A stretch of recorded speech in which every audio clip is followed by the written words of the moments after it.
Mesdames et messieurs les conférenciers, mesdames, messieurs, chers collègues, je vous remercie de nous rejoindre ce matin à distance compte tenu du confinement actuel pour assister à cette nouvelle journée d'information organisée par l'INRS sur l'exposition au bruit dans les espaces de travail ouverts et les moyens de prévenir cette nuisance qui est le bruit. Je souhaiterais pour la deuxième fois ces dernières semaines souligner les efforts réalisés par les organisateurs afin d'adapter et surtout maintenir cet événement dont la version en présentiel avait été reportée une première fois dès le printemps 2020 en raison de la pandémie, pour vous proposer ce rendez-vous avec les experts, acousticiens, ergonomes, médecins, préventeurs en entreprise. Une douzaine d'interventions qui seront ponctuées d'apports théoriques, de retours d'expérience, de témoignages résolument tournés vers l'appropriation de méthodes de prévention adaptées à ces secteurs du tertiaire. Avant tout, vous pourriez vous interroger sur le fait de consacrer une rencontre sur les open space et leur environnement sonore dans le contexte sanitaire actuel et les règles de distanciation mises en place pour préserver la santé et la sécurité des salariés. À mon sens, trois raisons majeures légitiment le maintien des échanges de ce jour. En premier lieu, vous êtes près de 1200 à nous suivre ce matin. Une participation qui prouve que cette configuration de travail et les problématiques de santé qui peuvent en découler suscitent beaucoup d'intérêt et que la volonté de l'INRS de mettre en lumière la démarche de prévention des nuisances sonores dans ces espaces de travail ouverts trouve un écho favorable. En France, on estime que 2 à 5 millions de salariés travaillent en bureaux ouverts. La principale nuisance identifiée, le bruit.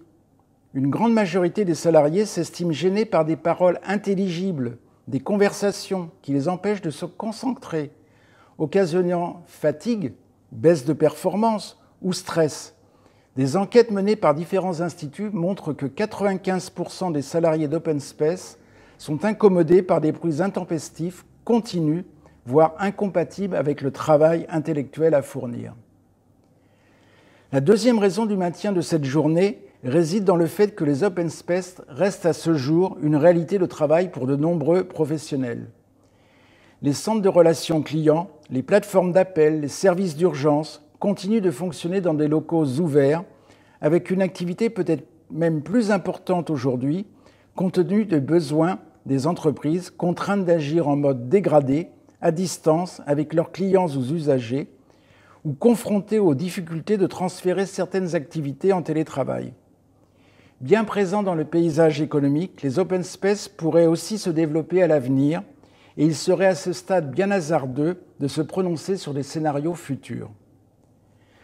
Ce que nous constatons, c'est que ces espaces partagés ont naturellement été repensés ou réaménagés ces derniers mois afin de répondre et de respecter les mesures barrières, notamment par l'apport d'équipements de protection.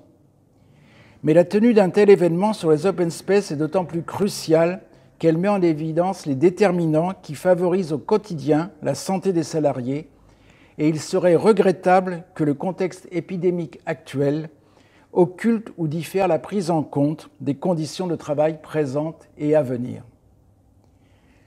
La troisième raison au maintien de cette journée tient au fait, et je m'en félicite en tant que président du conseil d'administration de l'INRS, que les travaux conduits ces dernières années permettent aujourd'hui de mettre à disposition des entreprises une démarche globale de prévention qui est bien aboutie.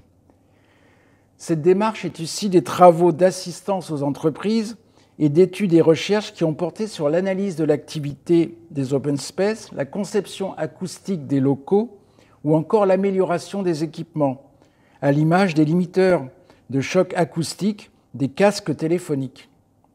Des actions complémentaires qui ont fait l'objet d'apports à la normalisation et qui ont permis de construire une méthode conjuguant les aspects acoustique, ergonomie et psychologie du travail qui place le salarié au centre de la démarche, comme cela vous sera présenté dans quelques minutes. Des avancées majeures qu'il était important, vous l'aurez compris, de partager aujourd'hui avec vous, malgré le contexte actuel. L'INRS rappelle depuis plusieurs semaines dans ses affiches qu'un risque, la Covid-19, ne doit pas en masquer un autre. Devant nos écrans, souvent sans masque aujourd'hui, nous sommes invités à maintenir les efforts de prévention sur l'ensemble des sujets de santé et de sécurité.